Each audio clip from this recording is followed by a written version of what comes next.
جو مرے ہوئے کو دوبارہ زندہ کرے۔ تو قرآن مجید میں یہ بات بیان کی گئی، میں آپ کو چند مثالیں اس کی دیتا ہوں۔ سورۃ یاسین میں ایک بندے کا ذکر کیا گیا ہے، یہ بات پوری توجہ طلب ہے۔ ایک بندہ بوسیدہ ہڈی اٹھا کر نبی کریم علیہ السلام کی بارگاہ میں آیا، ہڈی کو اس نے رگڑ دیا، پاش پاش کر دیا، مسل دیا، ریزہ ریزہ کر دیا، اور پوچھنے لگا کہ من یحیی العظام وہی رمیم، اے محمد صلی اللہ تعالی علیہ وسلم بتاؤ اس بوسیدہ ہڈی کو کون زندہ کر سکتا ہے؟ اس بوسیدہ ہڈی کو کون زندہ کر سکتا ہے جبکہ یہ ٹکڑے ٹکڑے ہو گئی، پاش پاش ہو گئی۔ اب قرآن میں اس کے سوال کا جواب کتنے بلیغ اسلوب میں دیا گیا ہے۔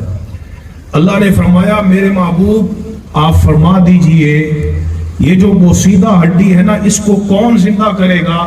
فرمایا قل یحییھا الذی انشاھا اول مرہ، فرمایا میرے مصطفیٰ فرما دیجئے اس ہڈی کو وہی خالق زندہ کرے گا جس نے پہلی بار اس کو اپنی قدرت سے پیدا فرمایا تھا۔ کیسے پیدا کیا تھا؟ ماں کے پیٹ میں تو بے جان نطفہ تھا، اس بے جان نطفے سے تیرے رب نے تجھے گوشت عطا کیا، ہڈیاں عطا فرمائی، تجھے ہوا سے خمسہ عطا کیے، دیکھنے کی قوت، سننے کی قوت، بولنے کی قوت، اور تجھے کامل مکمل بنایا، اور یہ 3 تاریک پردوں کے اندر بنایا۔ یخلقکم فی بطون امہاتکم خلقا من بعد خلق فی ظلمات ثلاث، 3 پردوں میں تیرے رب نے تجھے پیدا کیا، اور وہ پیدا کرنے کے لیے اسے کوئی مشکل نہیں ہوئی، بلکہ قرآن فرماتا ہے انما امرہ اذا اراد شیئا ان یقول لہ کن فیکون، فرمایا کہ تیرے رب نے صرف ارادہ کیا، تیرے رب کے ارادے سے وہ جس کو چاہتا ہے وہ زندگی عطا فرما دیتا ہے۔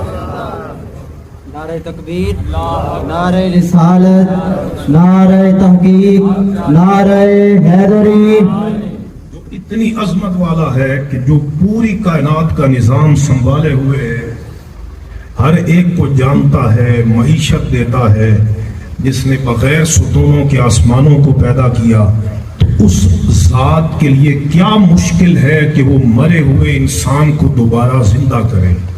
کہتے نہیں جی ہماری عقل میں نہیں آتا کہ جب انسان مر جائے، مٹی سے مل جائے، اس کے اجزاء مٹی سے مل جائیں، تو اب اس کے اجزاء کیسے جدا ہوں گے، کیسے جدا ہوں گے؟ اور وہ